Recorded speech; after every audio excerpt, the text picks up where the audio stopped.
Hello, my name is Amy Sturkey. I am a pediatric physical therapist. I'm here with Rachel Ladner, and Rachel is someone that I've been wanting to talk to. We've had a couple of interviews already.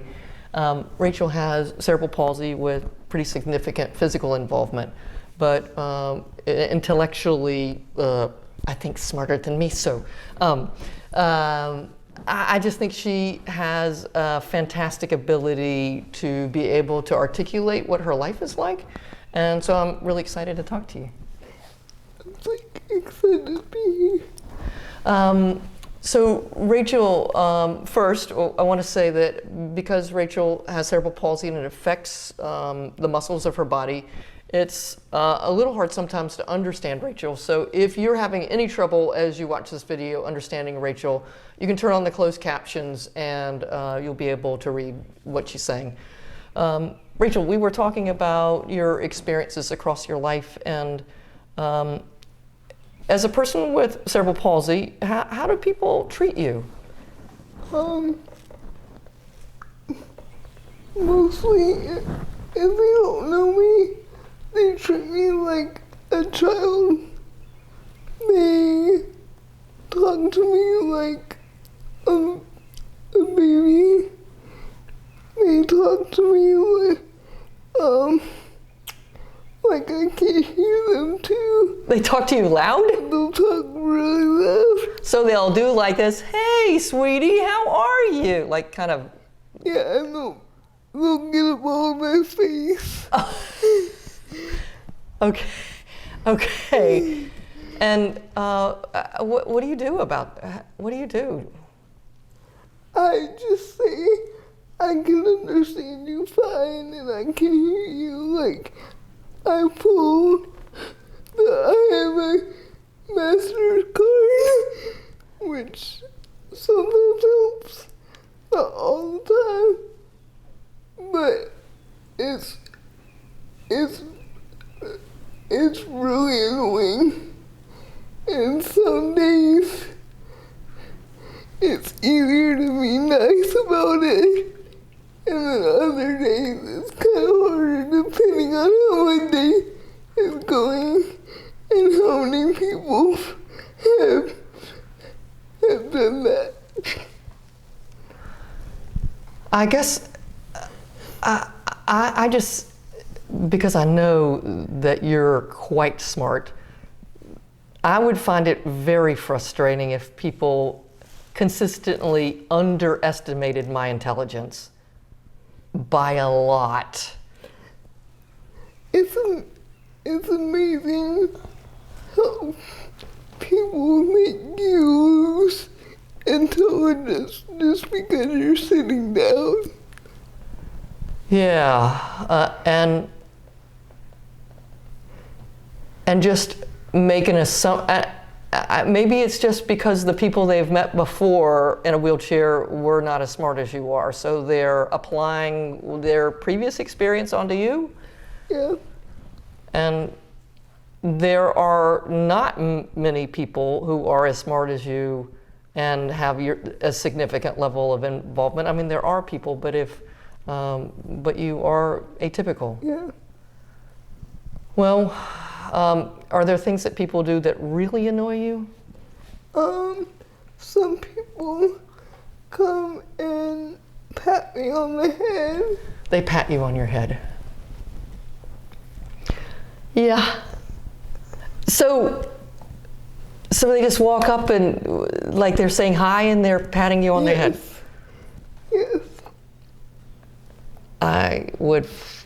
Which that is annoying because you wouldn't go up to somebody who was standing and just touch them on the head. Touch them on their head. No, you would not. I know for me, what I always try to do is defer to you. I try. Rachel, do you want help? I mean, before, I don't even assume first that you need help. Would you like help with such and such? But I guess it's hard for people to know when to step in and when it's being rude and when it's not being rude. What do you prefer? How do you, I mean, obviously we would prefer people speak to you as if you are an intelligent being, which you are. I would prefer the person that asked me if they can help me or they can give me a hug, because I like hugs, but I have some people that will just come up to me and give me a hug. It's like, I really don't want that, but okay. Yeah. Just no sense of your body being your personal space. Right. Yeah. I'm sorry. But I think that's why it's important for us to do videos like this so that people can meet you. Because the research says if you meet one person, then it can change your thoughts and your outlook and how you interact with people. So having heard you say these things, people, if they've seen this video, will be less likely to do those annoying things. Have you had experiences of people staring at you? Yes. How do you deal with that? If it's harder when it's an adult. Yes. Because I feel like adults should know better. Adults should know better. But kids, I usually like, I usually say hi, and I get my mom to introduce me, and I've had, an interesting experience with I also have, 2 nephews and a niece, and like, they've been out with me, they've been around me since birth, so like, I'm normal to them, but I had my nephew come up to me one time we were out with one of my caregivers, and he asked me why they were staring at me, and I said, because they don't know that TT can't walk and they've never seen the chair, and he actually started crying. He started crying? Yeah. Oh. So I had to console him, but it was different to have the tables turned. Yeah. And do kids ask you questions, or, I mean, kids will say the darndest things. Kids will ask me questions, like my cousin was coming, to see me, actually to help me get a tattoo, and his daughter is 5, and she said to me, he was talking about me, and she said, yeah, I remember Rachel with the full hair, and she sits on a robot. That was the best thing I've ever heard. That's For hysterical. a child. Yeah. But one thing I would say for kids, I've seen it time and time again, where their mom or their parent, whoever's with them, kind of shuts them up. Uh-huh. And I'd rather them come ask me questions and be curious and know what to do next time. Right. And has that always been true for you, or more as you're an adult now? More as an adult.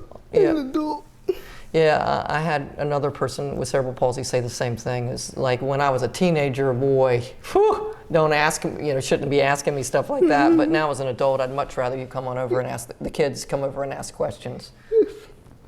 And have you had any experience with bullying? Do people treat you unkindly or push you around, or? No, I haven't had any experience with bullying. That's amazing. My experience is it tends to be the people who almost fit in that get bullied the most, and the people who are more significantly different don't get bullied as much. And do you have, before we finish off this segment, do you have recommendations for not just you, but if I were to go out in public and meet somebody who was differently abled than me, what do you have suggestions for people as they meet people who are different than them? I would just say, don't be afraid of them, and don't be afraid to ask questions. I think a huge thing is that people are just scared of difference, and what you don't know you're scared of, so I'd rather you ask me questions and get to know me. Right. And I think part of it is just don't make assumptions that you're not, that about the intelligence of a person. Your first move should not be the baby talk move. The first move should be, hey, my name's Amy, how are you? As opposed to, hey, sweetie, how are you? You know, that make the higher assumption first would be probably my first, one of my recommendations. What do you think? Yeah, and I would just talk to them as they were a normal person, or if they have a caregiver, look how the caregiver interacted with Oh, them. that's a great suggestion.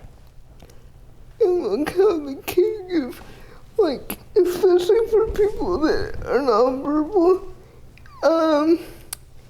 look to the caregiver first and see how the caregiver's interacting with them. That's a great suggestion, Rachel. Well, we've made it to the end of another 10-minute segment. I'm really enjoying talking to you. Thank you. I hope this is helpful for you, and we'll look forward to talking to you another time. Thanks a lot. Bye-bye. If you liked this video and would like to be notified by email when the next video comes out, click the subscribe button here and click the golden bell icon and ensure notifications are enabled on your account.